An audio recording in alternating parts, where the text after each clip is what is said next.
Welcome back to another episode of Auction Talk with Steffes Group. I'm Rusty Halverson, and joining me once again in studio, Max Steffes. It's been a hot minute, Max. Welcome on back. It's good to be back in studio with you, Rusty. Yeah, we've got a guest at your suggestion in the studio this morning. Would you like to introduce her? Yeah, of course we sell farmland, and it seems like every time we have a land auction, Nicole is behind the scenes working with buyers.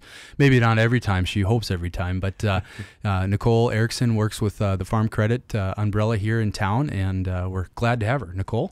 Well, thank you, Max. Thanks for that introduction. Yeah, my name is Nicole Erickson. I'm the market vice president here at our local branch of Fargo, North Dakota. So we serve in our Fargo branch mostly Cass and Clay County, but we have most of the eastern part of Minnesota and western part of North Dakota and little territory in Wisconsin. Now, where'd you grow up, Nicole? Are you from the area originally? I am from west central Minnesota, Starbuck, Minnesota specifically. So, my grandparents always told me it was the center of the universe and home of the world's largest lefse.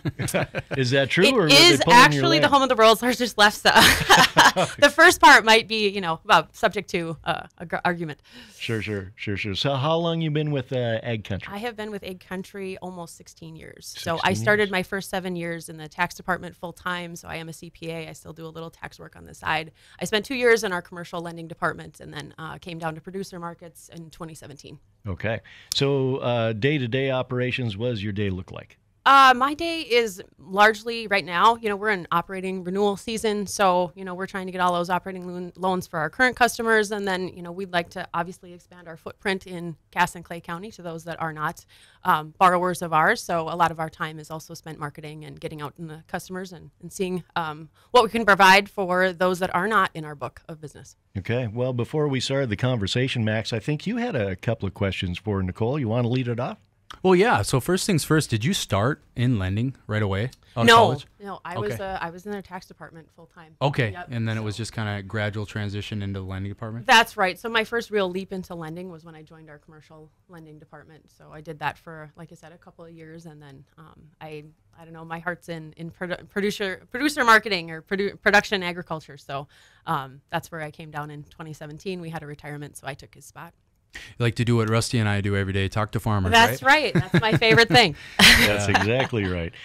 Speaking of farmers every day, you mentioned we're in renewable season. How are things going? What have you seen lately? We're seeing quite a decline in revenues or net profits from 2022, 2021 to 2023. I mean, it's kind of obvious, right? Interest rates are up, operating expenses are up, cash rents are up, and overall, prices are down. So, we've lost even quite a bit of market value from when we did December balance sheets to even now. So, are we in a panic situation? Well, not really. Things are still looking okay for 2023, but going into 2024, I mean, everything's tightening up a lot. It takes, a pretty good corn price, wheat price, soybean price to make all of this cash flow work. It's going to be a challenge here in 2024. In terms of operating, you say you're in the middle of it. What percentage of your book would you say is renewed, and what percentage is still yet to, maybe it's still at Bear Jackson in Arizona and needs to come home and get you the paperwork? I'd say we're probably over half done at this point. So, and again, things are looking tighter than they were, but there's still working capital out there. And like I said, the concern is probably more in our projection based on 2024 input costs and right now's current prices. Yeah, and I was surprised, we did our lunch on us and talked to a few of your coworkers. If you judge our auctions last year, I would have thought everybody made money from a farming perspective. Yeah. I mean, we were setting records on land prices and equipment prices, and talking to some of your colleagues, it was more of a break-even year last year than a lot of people realize. And the other thing is there's a lot of people that didn't sell corn last year. And I would say that's the biggest working capital risk at this point. There's what you think you have at December 31st, and then if it's a lot of unsold grain, I would say corn is probably the worst. People didn't want to sell it at $4. They certainly don't want to sell it at $3.75 cash price, and we just kind of seen this trend of it ratcheting down at this point. So I don't know. I think old crop's going to be a struggle based on kind of the inventory that the USDA has been reporting to us. So it's going to be a challenge for old crop. And again, new crop opportunities, I think the window is going to be narrow, and people are going to have to, find ways to mitigate that risk. Are you seeing more producers getting turned over to special credit? Has there been some more of that again? Not quite as bad as 2016. No, we're not there, not yet. Okay. Not to say as it can't happen, but we're not there yet. Have you had tougher conversations this spring compared to last spring?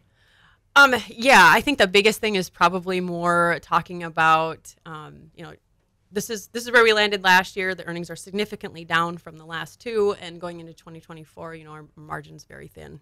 Let's talk about interest rates and where we're at currently. We're just ahead of planting. We're in the month of March. Where are we at, you guys, for interest rates now? And Nicole, we're going to pick your brain about where they might go. So if you believe the CME Fed tool that kind of tells you, where they think the Fed is going to move rates. As early as this morning, they updated it. And again, like right now, we're status quo. It's basically 100% chance that we're not going to see another hike in the near term. Right now, I would say that CME report says it's about a 30% chance that by July, we'll maybe see the Fed adjust down a little bit. But I don't think things are certainly not going to go back to where they were in 2020, 2021. Those are kind of unprecedented. But again, if you look at the CME Fed report, I would say by the end of the year, they're thinking maybe a quarter to a half. It depends on, they put up that probability chart, and I would say it's like a 20% chance that it'd be a 0.5% and a 75% chance that it'd be a quarter. So that's interesting because I think like it was last year, everybody was saying January rates are going to go down. And then January came and rates didn't go down. And then, they'll go down in March. And then, like, the latest I heard was June, but I just heard you say July now. Yeah. So it seems like it's just inching away and further away and further away. And again, I think inflation's been pretty sticky. You saw the report this morning. I think things are still higher than we think that they were, and the Fed's not going to relent on that. They don't want to cause a recession. They want this soft landing, and in order to get there, I think interest rates are going to have to be a little sticky for a while. So you're right. That could totally change. Again, we're in election year. There's all kinds of things going on in the world that can totally throw this out the window. We've seen a black swan event. It can happen again, I suppose. Yeah, it's an election year, right? And, Rusty, you and I were at that Peter Zion guy, and he had an interesting outlook. And it was the one takeaway I had. He said, buy stuff now and hire people now because money is the cheapest it will be in the next decade, and labor will be the cheapest it's going to be in the next decade. So is there a certain train of thought in the banking community yet that's saying that interest rates aren't going to go down and we're going to be here?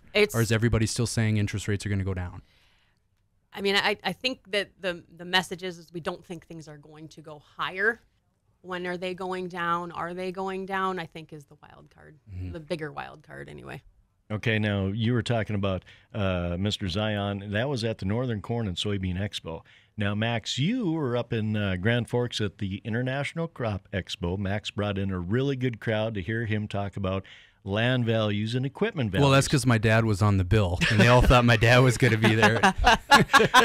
Nonetheless, he had a great crowd up there. So Max, when he started off his talk with the farmers up there, he mentioned an election year. And a small statistic, I believe, is out of the University of Iowa, Iowa State, one of those.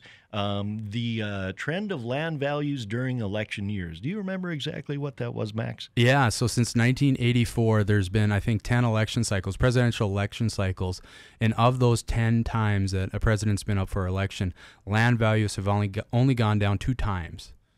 So I think it was once in 2008 and once in 2016, regardless of who gets elected. So generally speaking, the trend is that election years are pretty dang good for land prices. Nicole, is there any trend for interest rates there? Well, Rusty, honestly, I haven't researched it. I don't know on the interest rates, but I have heard the statistic that during election years, crop prices tend to be trend up and or more volatile. Now, I am not a marketing expert, but again, it's kind of a similar statistic that we've seen. So again, I think right now we're sitting here looking at 2024 projections, and guys are like, this is getting tighter. We don't like this, but again, the season's pretty early. We got a lot of marketing year left. So let's turn our attention now to the calendar and to the weather. And Mother Nature has been fairly friendly to us over the winter. What have you guys seen or heard out there for any kind of field activity? Nicole, have you heard of anything? I have not seen it directly, but I have heard from visiting with people in the countryside that there are a few folks out there that are seeding a little wheat. I've also heard, sugar beets, but I don't know that they've even delivered the seed yet. So, that might Somebody be conjecture. was planting sugar beets?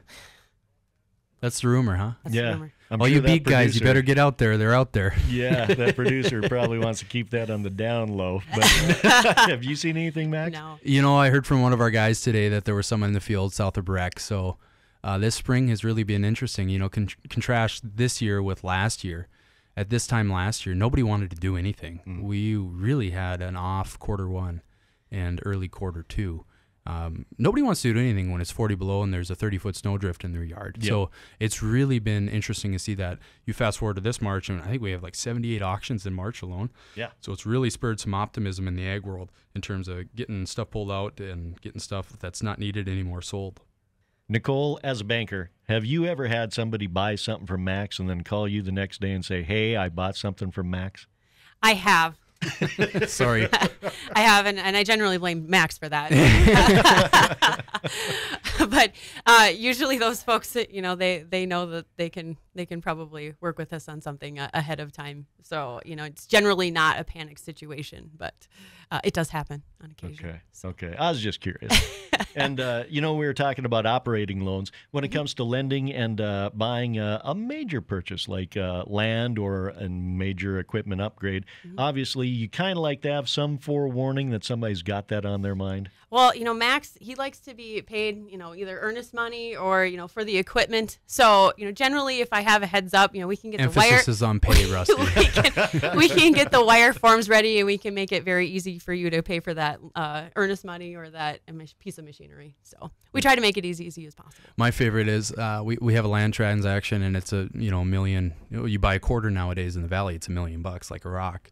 And can you email that all to our lender? And we send it to the lender, whether it's Nicole or somebody else, and it's the first they've heard about it. It's kind of uncomfortable for us too. And geez, I wish they would have told us about this. It's a 30-day close or a 45-day close because it takes time to do the appraisal. There's a lot of due diligence that goes into writing paper and getting these guys money. So, I've always communication's everything in our organization, and I would think a producer-lender relationship that's paramount. Absolutely. And, again, we're talking about the exception, not the rule as far as getting that surprise call. Most of the guys like to kind of hash this out before we have the auction. So we kind of know, we can prepare some spreadsheets and analysis that tell you, okay, if you buy at, $7,500 an acre, $8,000 an acre, this is the financial impact to your balance sheet. This is the impact to your working capital. And this is what this is going to look like cash flow over all of your owned acreage, or if you want to analyze this specific acreage. So, there's a lot of things in the front end that it probably makes sense to do before you're there on the spot needing to hit the button. Yeah, and exactly. And generally speaking, the bidders that talk to you beforehand and have a parameter and have looked at those projections are a little bit more confident when they bid because they know where they stand. They won't waffle in that last bid or two. So we appreciate it too when people do their due diligence. But this morning we had a section of land by Viking, and there was guys calling me 10 minutes before they say, "Oh yeah, what's that land like?" Really? Oh yeah. Really? Yep. Well, everybody has their own method, Yeah, and whether or not they knew about it, they probably knew more than they let on. But sure. Yeah, last minute decisions are always, hey, I'm guilty too, so can't say much. And that was one of the things that I want to talk about, some of the common threads between the auction business and the lending business. And I think we could all agree just from the comments we just heard now, communication is probably number one, the most important key there probably is, whether you're conducting an auction or whether you're borrowing money to buy something in an auction, or you're trying to bridge the gap between cash revenues, operating loans for a year. Communication is the key, Nicole. That's right. And, it doesn't really matter what you're buying, whether it's equipment or land, those capital expenditures, especially on the farm, it's such a capital intensive business. Like, you really need to know what these purchases are going to be, as financial impact, and especially as we get narrower and narrower margins, when corn is $6-7, maybe it's less of a concern. When it's not, well, okay, we still have to cash flow the payment. So, a lot of doing that analysis on the front end just really makes all the difference in the world. And again, it makes for a more confident bidder as well. So. Let's talk a little bit about Ag Country and what you do for the customers. And one of the things that you do is patronage, your patronage program. I see news releases, and I've talked to folks with your company before. You take it to heart. It's important to you, and you give back to your customers. That's correct. And that's, I guess to me, that's like the number one benefit to being a borrower of Ag Country is you are also a stockholder. So the minute you have a loan with us, you are also a shareholder in the company. You have voting rights, and also are eligible for the patronage program, which is, again, we make money. You make money because we return it back to you in the form of patronage. You know, our management team has been very committed to releasing patronage at that 1% level. So, you know, let's say I quote you a rate at 7% on your land loan. The effective rate really is 6 because of that patronage program. Now, again, patronage is not guaranteed, but you know, that's kind of management's intent, and that's how they structure our business plan around it. I think I remember from an interview, I was in Kansas City at a farm event and speaking to somebody from Ag Country, and I want to say that at that time there was a big emphasis on college students and beginning farmers and what you're able to do for those folks too. Is that correct? Yeah, that's an excellent question. So we do have a young beginning and small farmer program where, again, you know, what's the biggest issue with farming? It's the capital intensive nature of getting in. And so we're able to work with FSA. We team with FSA in a lot of programs to try and get that first land purchase done. And, you know, we can leverage some of the programs that they have so that we can comfortably lend in to those younger beginning farmers and make sure that they're protected and we're protected and get them started. Max, recently when it comes to land and selling land, buying land, there was a piece of property, I believe is in Cass County, and you had said in one of our visits on the air, I believe that is one of the best pieces of land you'd seen come up for the market, on the market in some time. Off the top of your head, do you recall how that sale actually turned out? Yeah, it's some of the nicest land I've ever sold. So we all know how land is east of Amenia. So there was 3/4 of land. One was west of Argusville, one was east of Amenia, and one was a little bit further to the west of Argusville. And I think that it was a county high on track 2 at $11,160 an acre. So really what we've been noticing in the land market is there's kind of a disparity that's happening right now, the same disparity that we saw in 2014 where good land is still bringing at or above record prices, and marginal land is really corrected. And that's just testament to the environment that we're in. Everybody knows that you don't buy land for 1 year, and there's a future in good land. Marginal land is always going to be marginal land. And sure, you can talk about drain tile and ditching, but marginal land is tough. And so guys are willing to still stick their necks out on good land because they know that, hey, that's probably going to be the only time they're going to get the opportunity. When you talk about land with poor drainage, access, soils, that sort of thing, we've really noticed a pullback, 20 to 40% depending on where you're at on those tracks. So it's a really interesting market that we're in. We still have record prices and we're still setting new records in some markets, but we're noticing a pullback of sorts. So there is some softening that's going on. Well, I think there's a phrase in your industry, marry the land and date the interest rate, right? Yeah. There you go. Yeah, you said it. Okay, Nicole, if folks want to reach out to you, you do more than just do operating loans. You do more than just loans for beginning farmers, young farmers. You have all sorts of services at Ag Country. What falls under your umbrella? Yeah.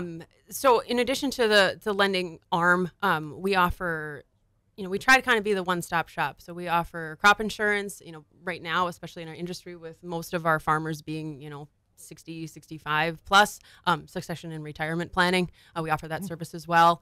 And then in addition to that, our tax and farm accounting services too, to keep all this together. And again, when you have, a lender, your crop insurance person, your accountant, and your tax person in the same office, we can all communicate with each other to make sure that you have all the necessary information that you need as a farmer. Everybody in the same room communicating. I think we mentioned we something talked about that. We talk about it all the time in our organization. And yeah, it's no different with Nicole and borrowers and lenders. And communication is everything with your wife, with your spouse. Man, yes. I mean, the interest rate you're dating. Exactly. Well, thank you both for coming into the studio. It's been a wonderful time having you in the studio. Thank you, Nicole. Thank you. Thanks for having me. Thank you, Rusty. Appreciate it. We'll see you next time. You bet, Max. Thank you for listening to another episode of Auction Talk with Steffes Group on the Mighty 790 and 104.7 KFGO.